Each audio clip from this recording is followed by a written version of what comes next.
নমস্কার, রিশার রান্নাঘরের আরও একটা নতুন পর্বে সবাইকে আবারও অনেক স্বাগত। আজকে শেয়ার করছি একটু ভিন্ন ধরনের সুজির দুধ পিঠের রেসিপিটা। খুব সহজভাবে তৈরি করেছি, খেতেও হয় ভীষণই সুন্দর। এভাবে একবার সুজির এই পিঠেটা বাড়িতে তৈরি করে দেখতে পারেন, আশা করি সকলের ভীষণ ভালো লাগবে। রেসিপিটি আমি আমার মতন করে করেছি, তো সম্পূর্ণ রেসিপিটি দেখার একটা ছোট্ট এবং আন্তরিক অনুরোধ রইল সবার কাছে। সবার প্রথমে আমি এখানে একটা মিক্সিং বোলের মধ্যে নিয়ে নিচ্ছি হাফ কাপ সুজি আর অ্যাড করে দিচ্ছি হাফ কাপ দুধ। দুধটা আগে থেকে জাল করে রাখা ছিল, এই অবস্থায় এখন ঠান্ডা আছে। এবারে খুব ভালো করে মিক্স করে নেব। এবারে এটাকে 10 মিনিটের জন্য রেস্টে রেখে দেবো। তো 10 মিনিট পর একটু ঠিক হয়ে গেছে সুজির ব্যাটারটা, একটু নেড়ে চেড়ে নিলাম। এবারে কিছু উপকরণ এর মধ্যে অ্যাড করে দেবো। তো এখানে সবার প্রথমে আমি অ্যাড করে দিচ্ছি হাফ কাপ ময়দা আর অ্যাড করে দিচ্ছি 2 টেবিল চামচ নারকেল কোড়া। নারকেল কোড়াটা আমি এখানে ফ্রেশ ব্যবহার করেছি। আর অ্যাড করে দিচ্ছি 1 বড় চা চামচ ঘি। তারপর সমস্ত কিছুকে খুব ভালো করে হাতের সাহায্যে মিক্স করে নেবো। তারপর ভালো করে মেখে নিয়ে এর একটা মণ্ড তৈরি করে নেবো। তো মণ্ডটা এই অবস্থায় রেডি হয়ে গেছে। এবারে হাতটাকে ভালো করে ধুয়ে নিয়ে হাতে অল্প একটু ঘি লাগিয়ে ছোট ছোট বল তৈরি করে আমি পিঠের শেপ দিয়ে নেবো।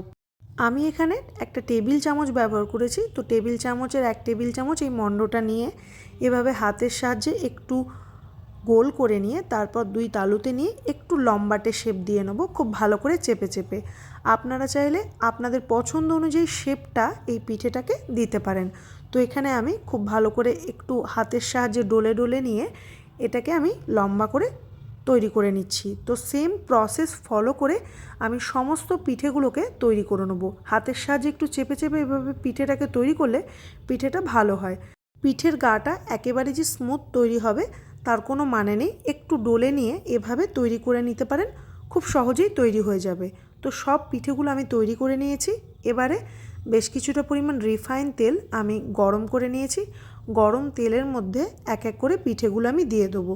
তো সমস্ত পিঠে আমার দেওয়া হয়ে গেছে। লো টু মিডিয়াম ফ্লেমে পিঠেগুলোকে একটু লাল করে এপিট ওপিট ভেজে নেবো। তো এক পিঠ ভাজা হয়ে গেছে, এবারে আমি উল্টো পিঠ ভাজতে দিয়ে দেবো। এভাবে লো টু মিডিয়াম ফ্লেমে পিঠেগুলোকে ভেজে নিতে 5 থেকে 6 মিনিট মতো সময় লাগবে। তো এই দেখুন, খুব লাল করব না, একটু কালার আসলেই পিঠেগুলোকে আমি তেল থেকে উঠিয়ে নেব। তো পিঠেগুলো তৈরি হয়ে গেছে।